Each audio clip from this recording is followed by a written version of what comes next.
Home alone 2 lost in new York ছবির পরিচালক Chris Columbus জানিয়েছেন তিনি চান মার্কিন প্রেসিডেন্ট ডোনাল্ড ট্রাম্পের ক্যামিও দৃশ্যটি সিনেমা থেকে বাদ দেওয়া হোক।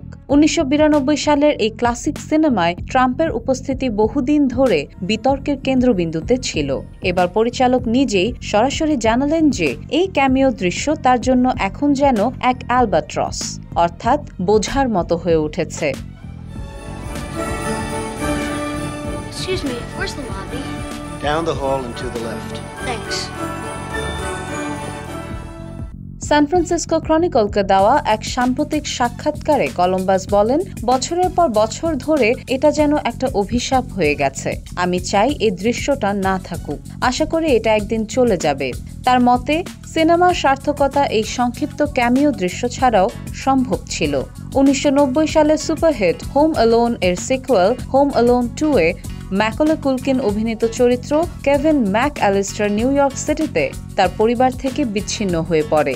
ট্রাম্প তখনকার একজন বিশিষ্ট ব্যবসায়ী ও প্লাজা হোটেলের মালিক হোটেলের লবিতে কেভিনকে দিক নির্দেশনা দেন। এটাই তার ছোট্ট উপস্থিতি। তবে কলম্বাসের ভাষ্য মতে ট্রাম্প এই সিনেমায় আসতে চেয়েছিলেন শর্ত সাপেক্ষে। ২০২০ সালের একটি সাক্ষাৎকারে পরিচালক জানান ট্রাম্প প্লাজা হোটেলে শুটিংয়ের অনুমতি দেন এই শর্তে যে তাকে সিনেমায় রাখতে হবে। তিনি সিনেমায় ঢুকে পড়েছিলেন, বলেছিলেন কলম্বাস। সে সময় দর্শকরা ট্রাম্পকে দেখে উল্লাস করেছিল, যার ফলে দৃশ্যটি বাদ না দেওয়ার সিদ্ধান্ত নেওয়া হয়েছিল। অন্যদিকে ট্রাম্প এই বিষয়টি নিয়ে ২০২৩ সালে ট্রুথ সোশ্যাল প্ল্যাটফর্মে লেখেন, আমি খুব ব্যস্ত ছিলাম এবং এটা করতে চাইনি, কিন্তু তারা অনুরোধ করে, আমি রাজি হই, আর বাকিটা ইতিহাস। Well, you never really know. I think I'm pretty outspoken, and that's not probably a good thing in terms of a politician, but it's a good thing if you ever got elected. তিনি দাবি করেন তার cameo দৃশ্য সিনেমাটিকে বিশাল সাফল্য এনে দেয়। এই বক্তব্যকে প্রত্যাখ্যান করে কলম্বাস বলেন, সে বলছে আমি মিথ্যা বলছি, ও চেয়েছিল সিনেমায় থাকতে, তাই তাকে রাখতেই হয়েছিল। পরিচালক আরও জানান, যদি সেই সময় তিনি ট্রাম্পের দৃশ্যটি কাটতেন তবে মনে করেন তাকে দেশ ছাড়তে হতো। হোম অ্যালোন 2 এ অভিনয় করেছেন ম্যাকলে কুলকিন, ক্যাথরিন ওহারা, জন হার্ড, টিম ক্যারি, জো পেস্কি এবং ড্যানিয়েল স্টার্ন।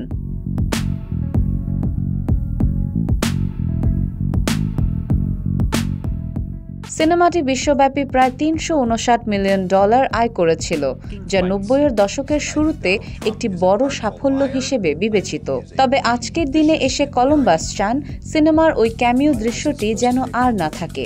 সময়ের পরিপ্রেক্ষিতে ট্রাম্পের নাম ও ভূমিকাকে ঘিরে বিতর্ক এবং রাজনৈতিক অবস্থান হয়তো পরিচালককে এমন ভাবনায় ঠেলে দিয়েছে। সিনেমার একটি ছোট্ট দৃশ্য কিভাবে যুগের সঙ্গে সঙ্গে তাৎপর্য বদলাতে পারে, এই ঘটনাই তার বড় উদাহরণ।